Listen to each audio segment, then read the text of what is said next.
नमस्कार, आप देख रहे हैं आज तक। आपके साथ मैं हूं अंजना ओम कश्यप। लोकतंत्र के सबसे बड़े पर्व में छठे राउंड में आपका स्वागत है। 58 सीटों पर वोटिंग हो रही है, लेकिन दिलचस्प ये है कि इस बार उत्तर प्रदेश और बंगाल दोनों जगहों पर वोटिंग की तेज रफ्तार है। ओडिशा में सुस्त है, बिहार में सुस्त है, लेकिन दिल्ली की 7 सीटों पर वोटिंग हो रही है। हरियाणा की 10 सीटें जो सब गई थी, 17 सीटें बीजेपी की झोली में।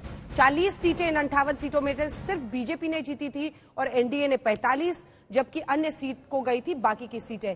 अलग अलग जगहों की तस्वीरें हम आपको दिखा रहे हैं। हमारे 3 सहयोगी बहुत दिलचस्प सीटों से हमारे साथ जुड़े हैं। शिवहर, जहां आनंद मोहन सिंह की पत्नी लवली आनंद चुनावी मैदान में है, वहां से रोहित सिंह हमारे साथ जुड़ गए हैं। हिमांशु जुड़ रहे हैं पुरी से, जहां पर संबित पात्रा, राष्ट्र प्रवक्ता बीजेपी के, जिनको आप खूब टीवी डिबेट में पहले देखते थे, अब पुरी में वो स्टेशन हो गए हैं। और इधर अभिषेक कुमार हमारे सहयोगी जौनपुर से हैं। लेकिन इससे पहले कि इन तीनों का रुख करें, जल्दी जल्दी अरविंद केजरीवाल क्या कह रहे हैं, सुनिए। क्योंकि लोग बहुत दिल्ली में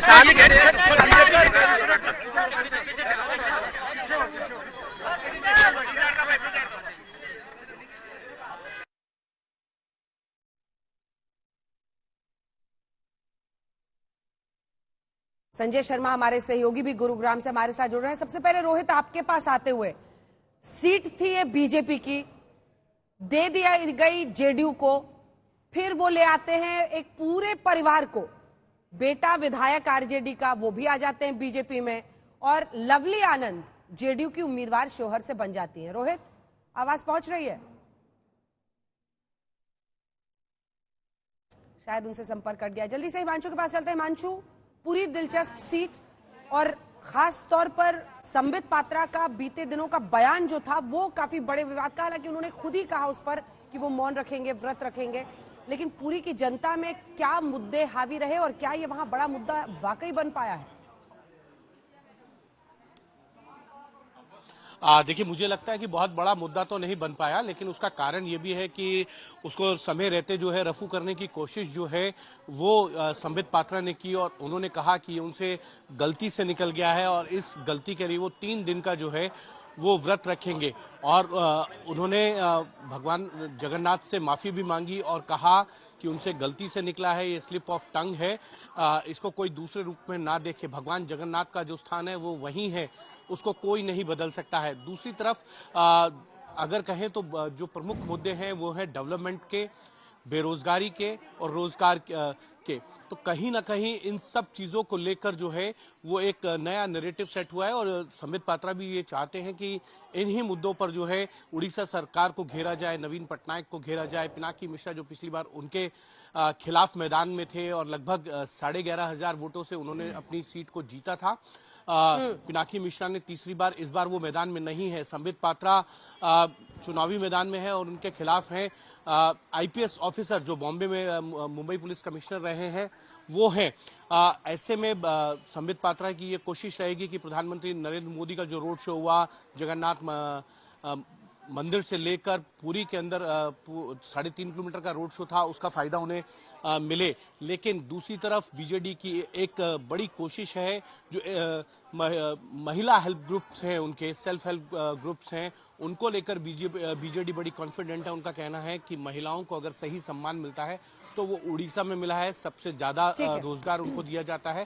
साथ ही साथ महिलाओं के लिए आरक्षण की घोषणा भी जो है वो उड़ीसा ने की थी। लेकिन देखना ये होगा कि संबित पात्रा क्या इस बार चुनाव जीत पाते हैं या नहीं। मैं लौट रही हूँ आपके पास, सबके पास जल्दी जल्दी चलते हैं। सब कड़ी धूप में खड़े हैं। देखिए, हमारे रिपोर्टर्स को ही देखिए, इतनी कड़ी धूप में सब अलग अलग जगहों पर खड़े हैं।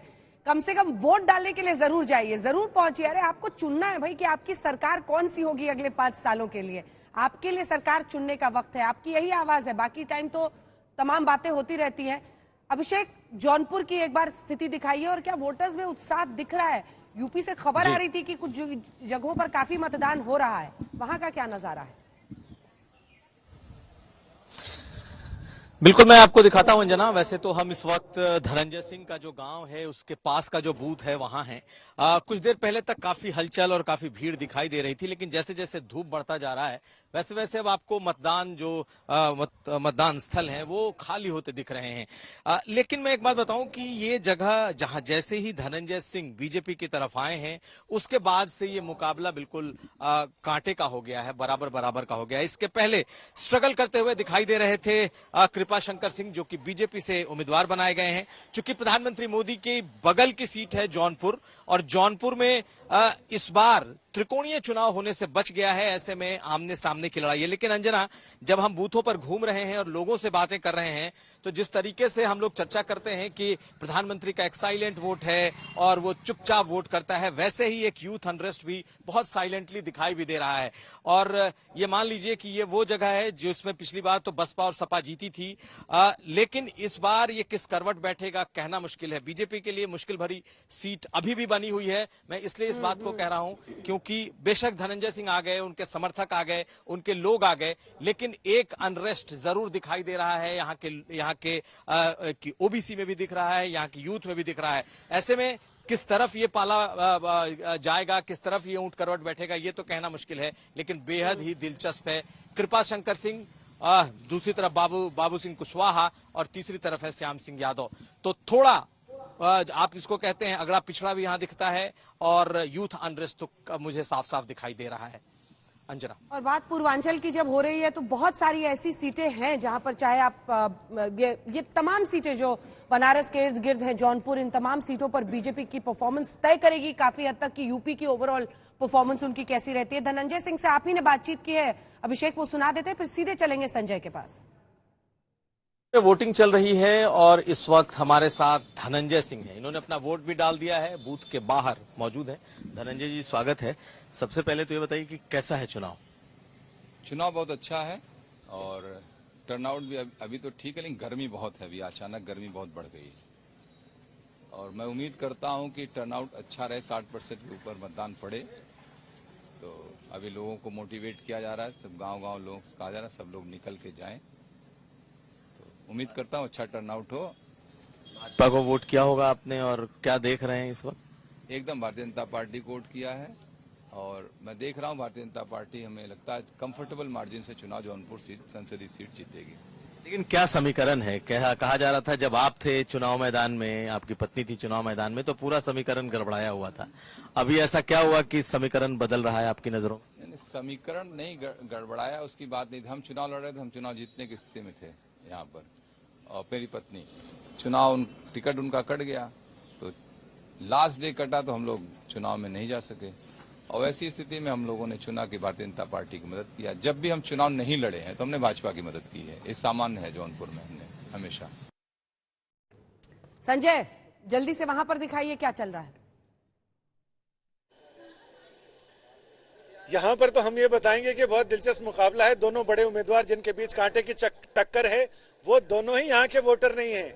राज बब्बर तो बिल्कुल एंड टाइम पर उतारे गए, और राव इंद्रजीत सिंह वो रेवाड़ी के वोटर हैं। और जहां तक मेरा सवाल है, लोग चुनाव में हार जीत के लिए अपनी सीटें बदलते हैं। मैंने भी अपनी सीट बदली है। मुझे पहले हिसार जाना था कवरेज के लिए, लेकिन मैंने दिल्ली में अपना वोट डालने के लिए गुड़गांव सीट को चुना है, और गुड़गांव से तीसरे चौथे पहर में वहां जाकर अपना वोट करूंगा। इसी बीच हम यहाँ देख रहे हैं, यहाँ का एक बहुत दिलचस्प है कि यहाँ स्कूल के बच्चे, एनसीसी के जवान, एनसीसी के जितने कैडेट्स हैं, वो सारे लोग यहाँ वोटरों को पानी पिला रहे हैं। तो एक चीज बताओ, आपका नाम क्या है बेटा? अंजलि। ये वोटर है, बड़े बड़े राजनेताओं को पानी पिला देते हैं, आप वोटरों को पानी पिला रहे हो। हाँ। तो यहाँ ये कम से कम यहाँ 2.5 लाख पूरे इसमें 25 लाख वोटर हैं पूरे गुड़गांव के कंस्टिट्यूएंसी में। 10%। एक बात बहुत दिलचस्प है संजय, कि राज बब्बर यूपी से अभी तक लड़ते आए हैं कई जगहों पर कांग्रेस के टिकट पर। वो हरियाणा से लड़ने के पीछे की वजह जरा समझाइए, मतलब आप जितना डिकोड कर पाए वहां पहुंच के।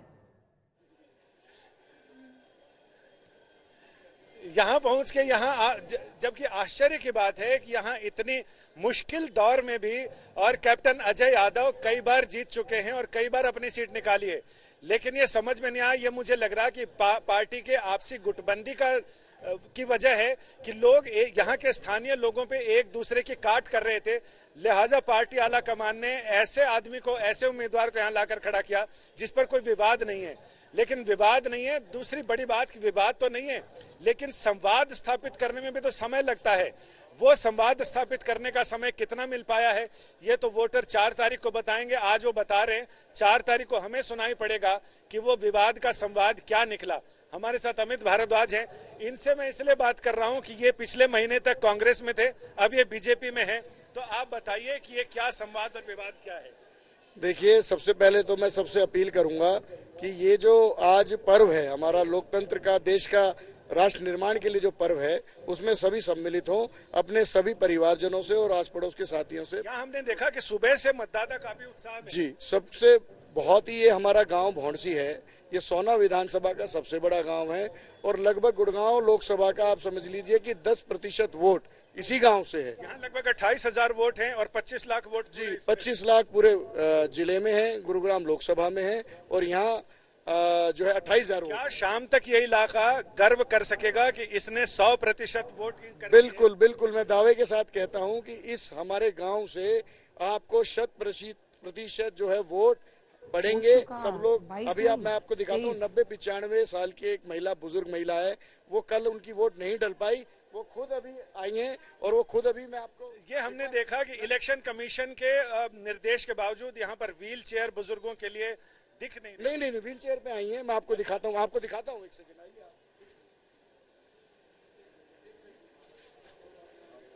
ये अंदर तो हम पोलिंग बूथ के अंदर हम कैमरा लेके नहीं जा सकते हैं, लेकिन हाँ, यहाँ कई लोगों ने ये चीज बढ़िया है कि यहाँ स्कूल की बच्चियां और एनसीसी के कैडेट लोगों को मीठा शरबत पिला रहे हैं। और ये आप लोग सुबह से हमने देखा कि शरबत पिलाने में लगे हुए। सिद्धार्थ नाम है। हाँ जी। क्योंकि आपने इतना बड़ा टैटू लगाया हुआ तो सबको पता चल जाता है। सर पहले से ही है, तो पहले से ही है। हाँ, तो ये सुबह से आप लोग? हाँ जी, सुबह। अब तक कितने लोगों को शरबत पिला चुके हैं? हम सर पिला चुके होंगे 1500 से ऊपर पिला चुके होंगे। मतलब 1500 से ऊपर, इसका मतलब वोटिंग इससे ज्यादा ही हुई है। और यहाँ इस पूरे परिसर में ठीक है संजय, 7 बूथ है, 4 इस तरफ है और 3 उस तरफ है, यानी 7 बूथ हैं और 7 बूथों पर मतलब लोगों की अब थोड़ी सी रफ्तार कम लग रही है, लेकिन सुबह से लंबी लंबी कतारें लगी हुई हैं और ये बुजुर्ग महिला यहाँ वोट करने आई हैं। इतनी धूप थी और इतना, आप तो घर से भी वोट कर सकती थी। चौना करवाई घर पे करवा दे, हम तो कौन गर्मी मर रहे हैं। अच्छा, हाँ।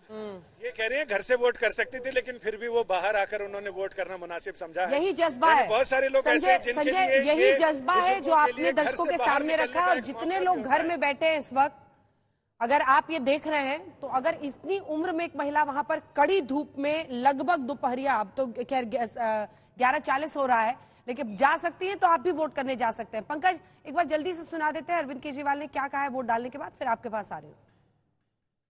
मेरी पत्नी और मेरे दोनों बच्चे, हम लोग वोट डाल के आ रहे हैं और मेरी मम्मी आज नहीं आ पाई, उनकी तबीयत बहुत ज़्यादा ख़राब थी। और मैंने तानाशाही के खिलाफ, महंगाई के खिलाफ, बेरोजगारी के खिलाफ वोट डाला है। और मैं जनता से, सभी लोगों से, वोटर से अपील करना चाहता हूं कि गर्मी बहुत है, फिर भी घर में ना बैठें, वोट जरूर डालें, अपने मत का अधिकार जरूर इस्तेमाल करें और तानाशाही के खिलाफ सब लोग क्या कहेंगे? दिल्ली के माहौल क्या है? दिल्ली में क्या कहें? दिल्ली के माहौल क्या कहेंगे? मैं समझता हूं कि बहुत भारी संख्या में लोग तानाशाही, महंगाई और बेरोजगारी के खिलाफ वोट डाल रहे हैं। पंकज, जल्दी से बताइए, आप इशारा कर रहे थे कुछ? बिल्कुल, मैं आपको ये बता रहा था कि सुबह 11 बजे तक के आंकड़े आ चुके हैं, 21% से ज़्यादा वोटिंग हुई है। और तस्वीर में आपको दिखाना चाह रहा था कि दिल्ली में इतनी तेज़ गर्मी है, इसके बावजूद देखिए यहाँ पर इंतज़ार कर रही हैं, ये वोट डालने के लिए पहुँची हुई हैं, गर्म हवा चल रही है। लेकिन हमने अंजना एक खास बात देखी आज की, बुजुर्गों में काफ़ी उत्साह रहा।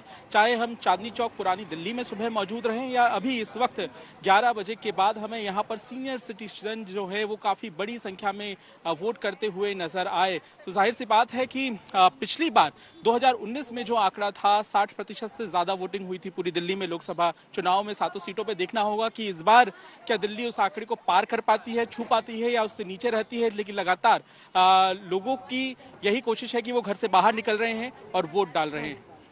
बिल्कुल उम्मीद रहेगी आज 6 बजे जो परसेंटेज आएगा तो दिल्ली का रिपोर्ट कार्ड आएगा कि सिर्फ ड्राइंग रूम के अंदर बातें राजनीति पर या अपनी आवाज से, अपने वोट से देश की सरकार भी चुन रही है।